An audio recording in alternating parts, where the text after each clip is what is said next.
wants into the tar sands. Good morning, ladies and gentlemen. This will be a general boarding call for the Alberta Enterprise Group, Charter Flight 7000, with service to Washington. Alberta's largest trade delegation ever is departing on a 3-day mission to Washington, D.C. Before we get our bags or after we get our bags? Some of these investors rescued the Edmonton Oilers when the franchise was ready to abandon hockey's heartland and move to Houston. You know, the truth of the matter is it's a very high-quality product. Now they hope to ink some tar sands deals and are bringing along former Premier Ralph Klein's 90-year-old father for moral support. Don't drink too much red wine. Well, you're not making that promise, right? Not really. No, okay. Among the 100-member delegation are the province's business elite, heading companies that employ over 30,000 Albertans and annually gross several $billion, much of it in the tar sands. We have put ourselves on track to becoming almost Saudi Canada. The blue-eyed sheiks in the north who will serve their masters in the south. You guys get the oil and we get all the environmental freak shows up here. And the Americans are saying, God, we're so lucky to have friends like the Albertans. The group awaits tomorrow's arrival of Alberta Premier Ed Stelmach, eager to show the Americans a united front.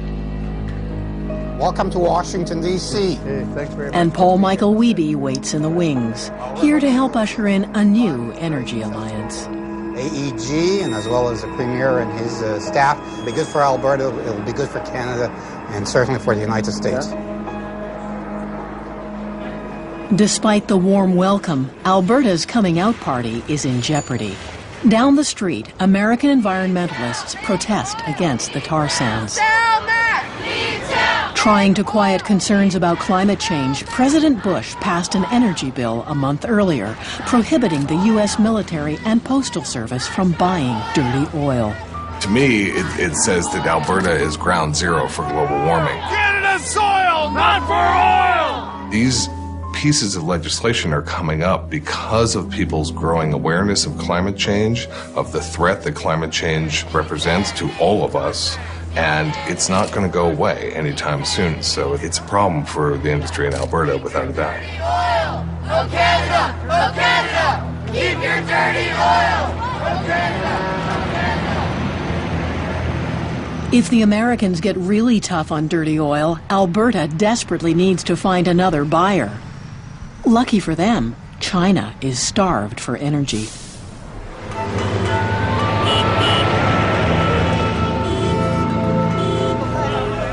With the world's largest market and fastest growing economy, the only thing that seems capable of slowing down China is their lack of oil.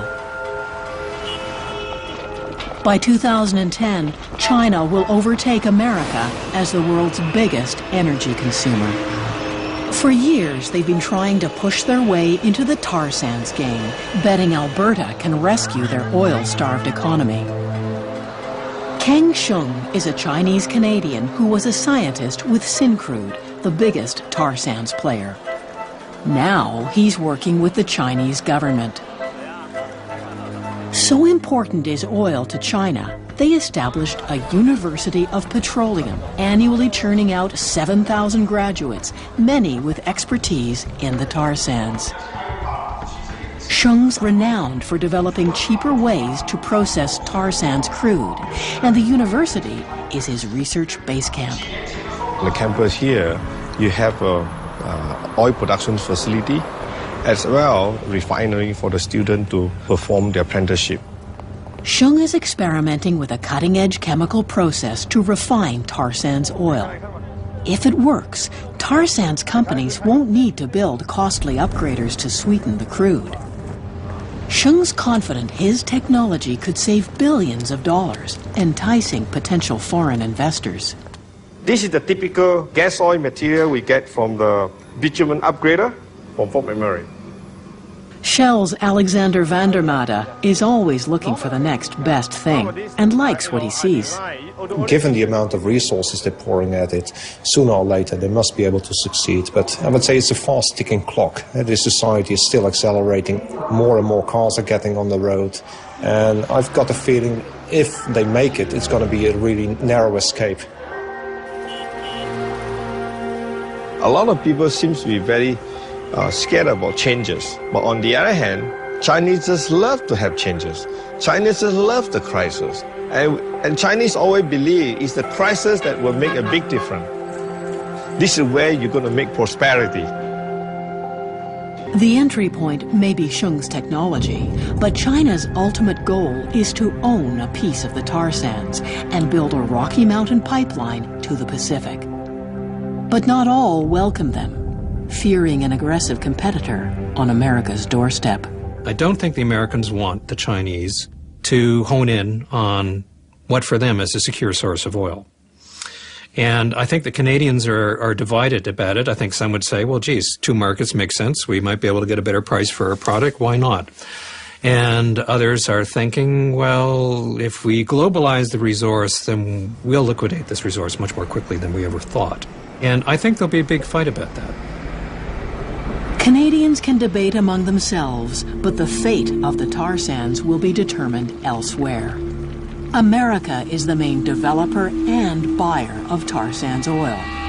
It may be Canadian soil, but it's America's call. Next, Premier Ed Stelmach fights for Alberta's future in Washington. Fred, how are you doing? Good. Where are you now? Hi there. This is Tim calling again from the Alberta Enterprise Group. Okay. How are you doing? Organizers sort out last-minute details for Alberta Premier Ed Stelmach's historic trip to Washington. We have set the stage for our premier. Yep. We have given him the platform, and now it's up to him to deliver. Team Alberta is anxious about a recent bill prohibiting U.S. federal agencies from using dirty oil. Here for damage control, Premier Stelmach's desperate to convince Americans that tar sands oil is secure and clean. Washington-based heavy oil promoter Paul Michael Wiebe watches from the sidelines and hopes Alberta rises to the challenge. Canadians have a lot to learn from the American experience. Americans are not afraid of taking a risk. They seek challenge. They are not afraid of failure. The room's buzzing, wondering if Premier Stelmach can win back America. He's no spellbinding speaker, but he has a trump card: China. There's a myth out there that oil sands production comes at a too high an environmental cost. There are ongoing attempts in some quarters of this country, and of course in ours, to slow down or even stop oil sands production. These attempts don't really reflect reality. Even worse, they could serve to jeopardize this country's energy security at a time when Asian markets are clamoring for oil. Stelmach bets the U.S. will never allow China into its backyard. Shortly after his speech, the U.S. government says tar sands oil is clean enough for them, proving security trumps environment. At least for now. Alberta's market is safe, and America's energy is secure for the next century. But there's still someone out in the cold: the rest of Canada. Prime Minister Harper calls Canada an energy superpower, but what we're doing is exporting oil and gas to the United States, and we have no plans to bring in oil and gas for Eastern Canadians. The main pipelines carrying tar sands crude all point south, feeding the U.S. What's missing is a pipeline to eastern Canada, leaving them to get their oil from insecure places like Iraq, Algeria, and Venezuela. We, in fact, are the most insecure country in the International Energy Agency, even though we have all of this oil and gas. While Canada's energy supply is unstable, Norway's future seems secure. Stig Bergseth surveys Statoil's newly acquired piece of the tar sands, confident he can extract oil without open-pit mining. And they send it into the main plant there. Kang Chung remains on the outside, still looking for a chance to get China into the tar sands game. Conveyor belt. Then you send it. Newfoundland welder Jeff Wiscombe spends yet another winter in Fort McMurray. His family dreams of returning home, and perhaps Newfoundland Premier Danny Williams will help them get there.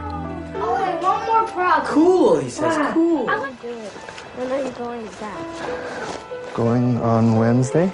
But why do you have to? Well, because I have to. After 10 long years in the tar sands, welder Andy Rudick decides the boom comes at too high a price. He's now taken a job closer to home, reuniting his family.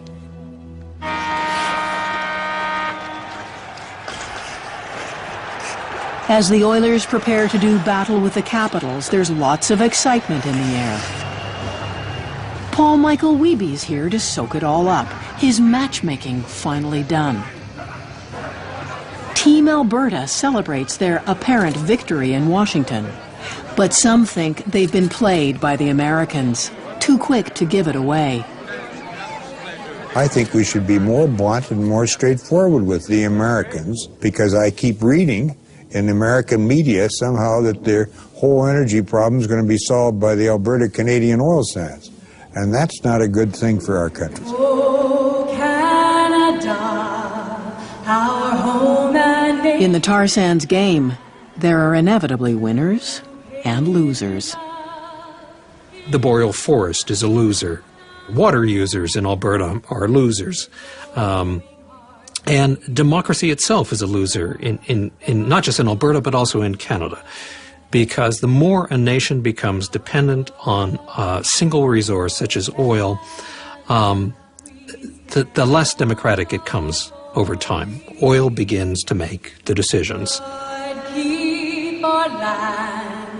You introduce these incredible political imbalances to the system that slowly and incrementally change the very character of your democracy.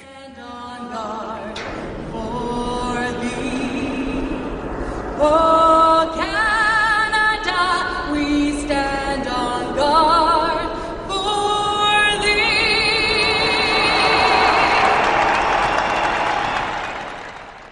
For more information about any Doc Zone title, click cbc.ca/docs.